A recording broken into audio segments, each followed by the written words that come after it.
On October 21st of 2012, an unhinged man walked into the Azana Spa located in Brookfield, Wisconsin to confront his estranged wife. What he would do was absolutely sickening, and it would shock an entire city. This is the day that Radcliffe snapped.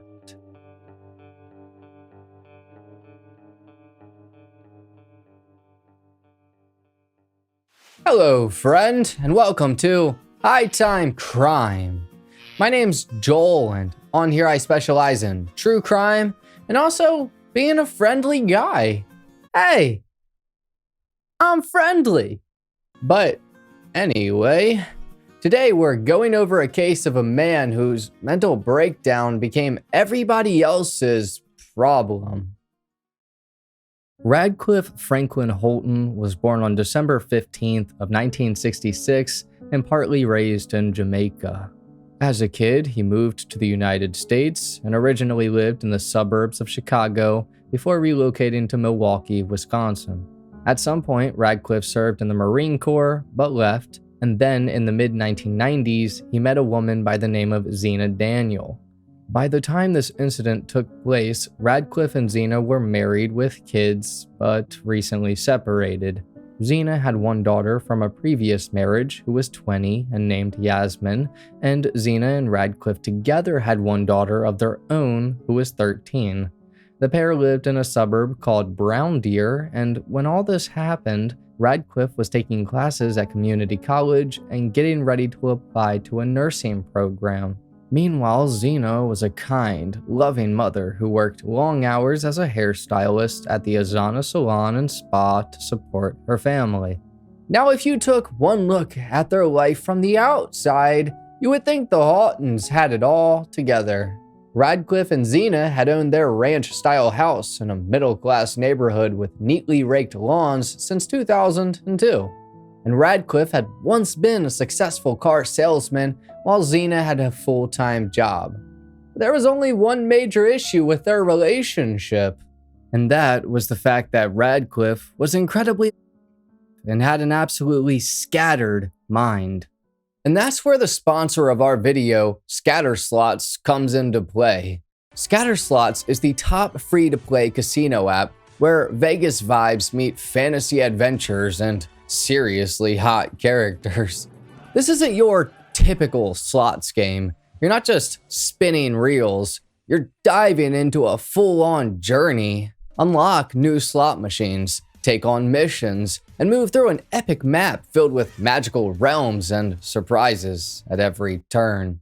And yeah, it's packed with action, free spins, big wins, mega jackpots, and non-stop rewards. Hourly bonuses? Absolutely. Daily rewards? You bet. They're also dropping new slot machines every week, each one with eye-popping graphics and unique themes that keep the game feeling fresh. Want to compete? There's a multiplayer tournament mode where you can challenge players from around the world. Or if you're more of a solo grinder, check out Adventure Mode. You can even play it offline, which makes it perfect for traveling or just chilling on your own time.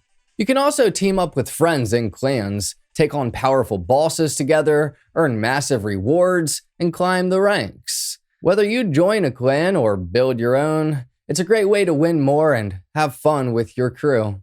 And yeah, the visuals? Next level. The music? Classical favorites remixed into modern bangers that actually make you want to leave the sound on. When you download Scatterslots, you'll get a huge welcoming bonus of 12 million bonus coins, which is yours instantly. And then from there, you're off, exploring awesome themed worlds like the dark and mysterious Castle of Counts, the bright and wild Fruit Frenzy, and there's tons more waiting to be unlocked as you play.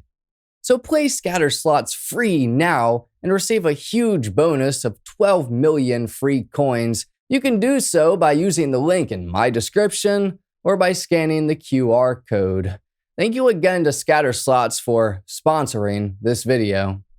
For 2 decades, Zena had been terrorized by Radcliffe's controlling and possessive ways. Obviously, we don't have information about every single little thing that happened between them, but there is a documented timeline of some of their fights. And each fight gets more dangerous than the last. The first one was on June 23rd of 2003. Here, Zena reported domestic violence to Brown Deer police and said that Radcliffe had pushed and slapped her, leaving a cut on her lip. She also admitted to retaliating by punching him, but ultimately Zena declined to press charges and told officers she didn't want her husband to get in trouble. So unfortunately, the violence would continue. The next reported incident took place 8 years later on January 8th of 2011. Here, Brown Deer police responded to a domestic disturbance at the Halton home in which Radcliffe threw Zena's clothes and bedding outside and then engaged in a standoff with the officers. Radcliffe was seen pointing a long-barreled black object believed to be a gun out of a window and even aiming it at Zena while she stood near police. According to the police report, Zena was uncooperative and insisted she was not afraid for her safety. She also claimed there were no weapons in the home and that she just wanted to leave the house. Then, after about 90 minutes, officers left without making an arrest. Because Zena was unwilling to cooperate, they were limited in their ability to intervene. Later on, this case was even forwarded to prosecutors, but it was dismissed when Zena and an officer failed to appear in court, meaning Radcliffe faced no charges. So once again, here was another situation where despite some clearly criminal activity happening, Zena didn't want her husband to face any consequences. And it may sound crazy, but you have to understand that women that are in these situations live in constant fear of retribution. They feel like if they do something about then they could experience revenge. So as time went along, the problem would continue to get worse. On May 29th of 2012, Radcliffe became enraged with accusations that Zena was unfaithful. He threatened her and demanded access to her phone and bank records.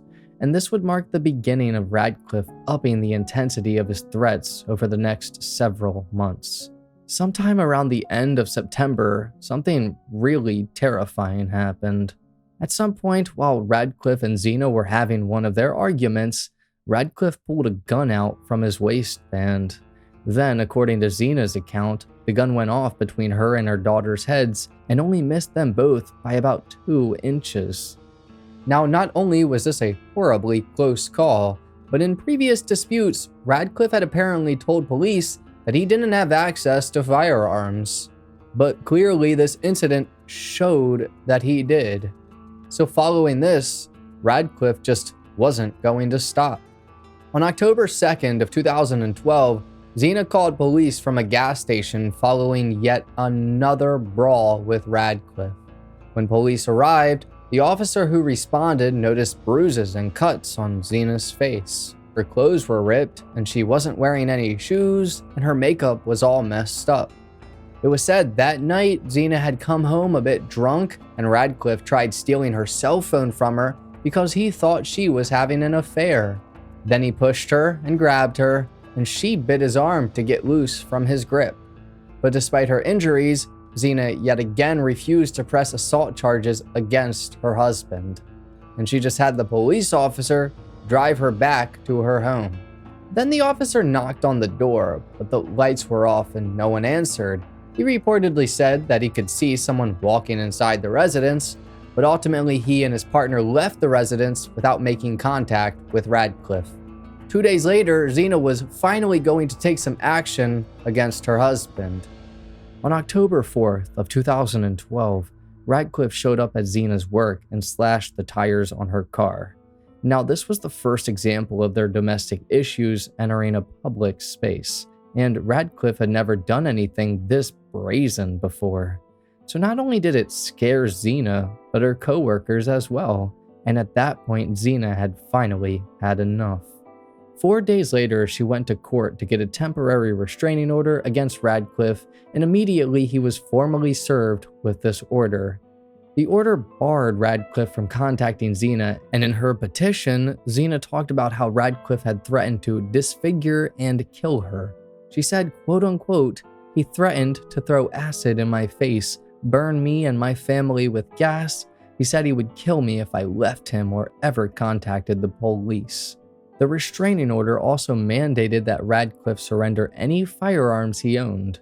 In response, Radcliffe realized that this meant he would be kicked out of the house that they lived at, and he had no other place to go. So he began posting on Facebook looking for a place to live. Following the temporary restraining order, Radcliffe and Zena were officially estranged from one another.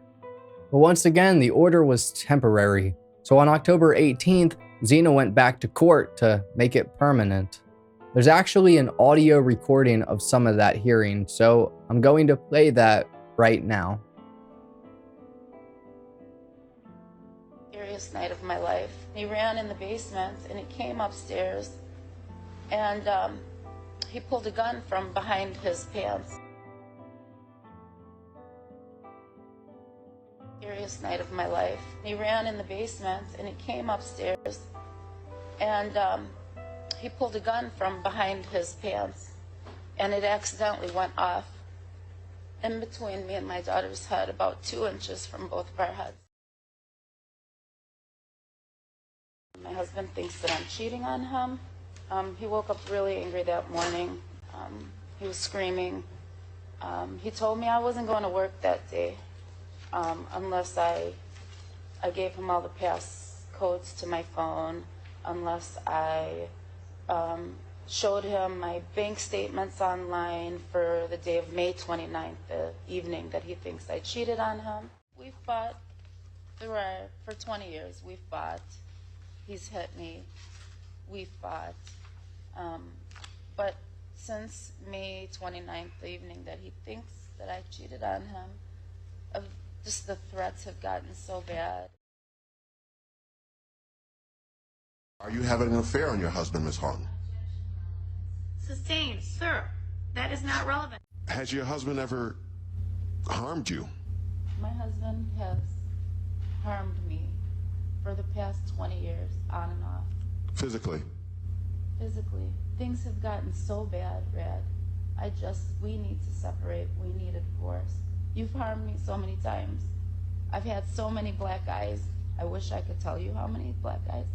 I've had probably about 4 black eyes in 20 years. I've had the biggest bruise of my life when you kicked me in my ribs. You cut my ponytail off that day too. I loved my daughter. I loved my husband. I never wanted her to see him taken away, and I never wanted him to be taken away. But things have gotten so bad, Rad. We need to separate. We need a divorce. Before you hurt me, I don't want to die. I just don't want to die. I have been involved with Zena Houghton for most of my adult life. This is a woman that I love. Things haven't always been the best that they could have been, but I can stand before the court, stand before God, and say that I love her. I love her unconditionally. This situation at hand was brought about by infidelity. If I was to ever call the police or leave him, I deserve to have acid thrown in my face. I was going to be burned with gasoline.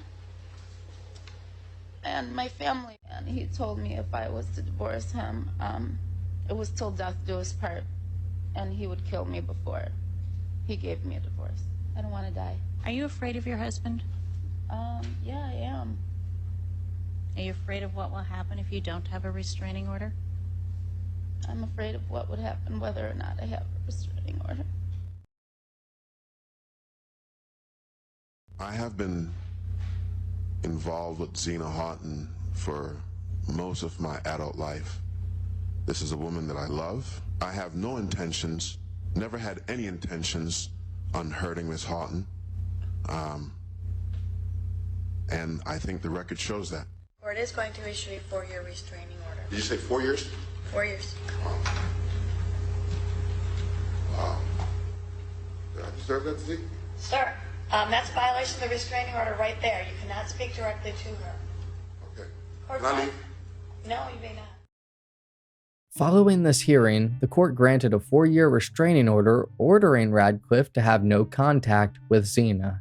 It also yet again required him to surrender all of his guns to the sheriff's department and made it so he was legally prohibited from both possessing and purchasing firearms. But spoiler alert, he was not going to follow through with this part. In fact, only 2 days after the order was granted, Radcliffe posted an online ad seeking a firearm ASAP, then met with a private seller and paid cash for the handgun. Now, this was actually illegal considering the court order, but that didn't matter to him. And later that same day, he even walked into a local sporting goods store and bought some extra ammunition. Then 24 hours later, the carnage would begin.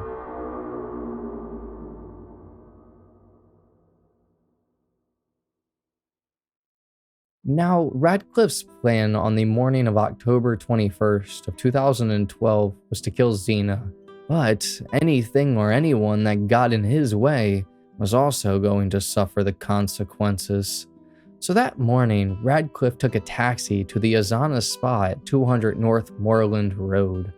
At the time, he was wearing a camouflage outfit and carrying a backpack.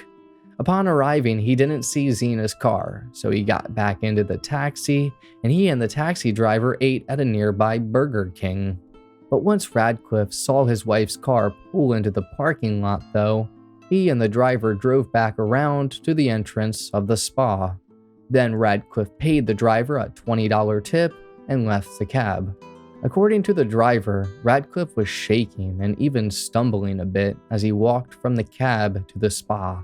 By the time Radcliffe entered the building, it was 11:09 a.m., and only moments after entering, he was confronted by Zena. Zena tried to speak calmly to him and did everything she possibly could to defuse the situation. She knew he was dangerous, but she bravely tried to stand up to him. After years of being bossed around, she didn't want to be bossed around anymore. But there was only so much she could do. Soon, Radcliffe grabbed her by her hair and fired 4 shots into the floor with an FN/FMP 40 caliber handgun. This sent all of the customers and employees in the spa into a frenzied panic. Next, Radcliffe forced everyone inside the spa to lie down on the floor. Meanwhile, there were as many as 20 plus other people in there besides Radcliffe. One of these individuals was even Radcliffe's 20-year-old stepdaughter, Yasmin, who was also an employee at the spa, just like her mother. But despite everyone complying with Radcliffe's demands, he soon began firing the gun indiscriminately. The first bullet he shot was at a pregnant woman who was one of Zena's co-workers. The bullet hit her in the side of her neck, but fortunately she and her unborn baby both survived. Next, Radcliffe fired at a woman named Carrie Roebuck, killing her. Then he shot yet another woman multiple times named Mayland Lind. When Radcliffe shot Mayland, she was actually comforting his stepdaughter at the time and trying to reason with him. Nevertheless, amid the carnage, Yasmin, the stepdaughter, did manage to run and escape the building unharmed. But Radcliffe still wasn't finished. After killing Mayland, he proceeded to shoot 3 other women before finally getting around to Zena. So despite their 20-year marriage, despite all they had been through, he looked her straight in the eyes with the gun and fired multiple times. Zena would end up dying shortly thereafter. From that point, Radcliffe then reloaded his gun at least once, but the gun jammed after changing magazines. So because of the jam, the spa's former owner managed to escape, and other people managed to escape as well. One woman ran barefoot outside in the parking lot, and another ran straight into traffic on a nearby road and began banging on cars asking for help. Meanwhile, back inside the spa, Radcliffe locked one of the exit doors of the building and ran upstairs to the upper level. Here, he then started a fire using flammable liquid from his backpack, and he then placed a suspected improvised explosive device, aka an IED, on the ground. Then at 11:22 a.m., Radcliffe called his brother Robert over his cell phone and told him to come to Wisconsin because all hell was breaking loose. Around that time, yet another gunshot was heard, but for the next several hours, nobody knew if Radcliffe was alive or dead. When police arrived, they found a chaotic scene. Terrified spa customers were fleeing the building, and smoke was emerging from within due to the fire Radcliffe set. Police immediately treated the situation as an active shooter and hostage scenario. A perimeter was established, and the adjacent shopping mall was placed on lockdown as a precaution. Additionally, SWAT teams and a bomb squad were deployed given the reports of a possible explosive. After that, there was a tense period where it was unclear if Radcliffe was still alive and potentially at large in the area. The authorities cautiously searched and cleared the building piece by piece, which took several hours. But by mid-afternoon, the fire had been extinguished, and the bomb squad determined the explosive device Radcliffe left behind was inert. Then finally, around 3:30 to 4 p.m., officers discovered Radcliffe Halton's body in a locked section of the spa, dead from a self-inflicted gunshot wound. The nightmare was over, but the damage had already been done. Overall, 3 people died and 4 others were injured. The injured weren't named, but the victims included Carrie Lynn Roebuck, who was 35, Maylin Melissa Lind, who was 38, and Zena Holton, who was 42. Carrie Roebuck was an employee at Azana Spa and Salon and a mother to a young daughter. She loved baking, and some of her specialties were cupcakes, cookies, and peanut butter bars. She will always be known as a person who cared for others more than herself. Rest in peace to Carrie. Maylin Lind was a mother of 4 children and a wife to her husband of 19 years. She loved people and working on hair, and she never complained about anything. She was very loving and would do anything for anyone. Rest in peace to Maylin. And lastly, Zena Halton. While Zena's life was slightly overshadowed by her terrible relationship with her husband, that definitely didn't define who she was. Despite the issues, she was a very loving mother to her daughters, and someone who loved her job working at the spa. During the time Zena was alive, she made a very strong impact on those around her. Rest in peace to all 3 of these women.